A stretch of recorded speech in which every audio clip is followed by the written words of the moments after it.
ফিলিস্তিনকে অবিলম্বে স্বাধীন রাষ্ট্র হিসেবে স্বীকৃতি দেওয়ার আহ্বান জানিয়ে পররাষ্ট্রমন্ত্রী ডেভিড ল্যামিকে একটি খোলা চিঠি দিয়েছেন যুক্তরাজ্যের ক্ষমতাসীন লেবার পার্টির 59 জন এমপি। তারা গাজায় ইসরায়েলি পরিকল্পনাকে জাতিগত নিধন আখ্যা দিয়ে বলেন, পরিস্থিতি এখন মানবতা বিরোধী অপরাধের পর্যায়ে পৌঁছেছে।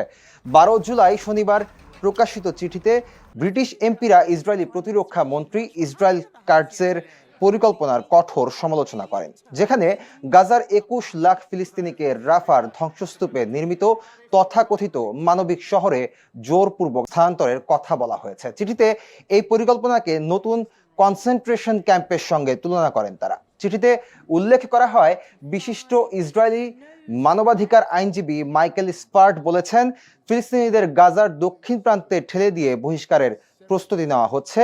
এমপিরা বলেন, এই পরিকল্পনা থামাতে হবে এখনই। এমপিরা ব্রিটিশ সরকারের প্রতি আহ্বান জানান যেন তারা ফরাসি প্রেসিডেন্ট ইমানুয়েল ম্যাক্রোর মতোই ফিলিস্তিনকে রাষ্ট্র হিসেবে স্বীকৃতি দিয়ে 2 রাষ্ট্র সমাধানের প্রতি সমর্থন জানান। চিঠিতে এমপিরা বলেন, ফিলিস্তিনকে স্বীকৃতি না দিলে বিশ্বে এমন বার্তা যায় যে বর্তমানে অবস্থা চলতেই থাকবে, যার মাধ্যমে ফিলিস্তিনি ভূখণ্ডে ধীরে ধীরে মুছে যাচ্ছে ও দখলে যাচ্ছে।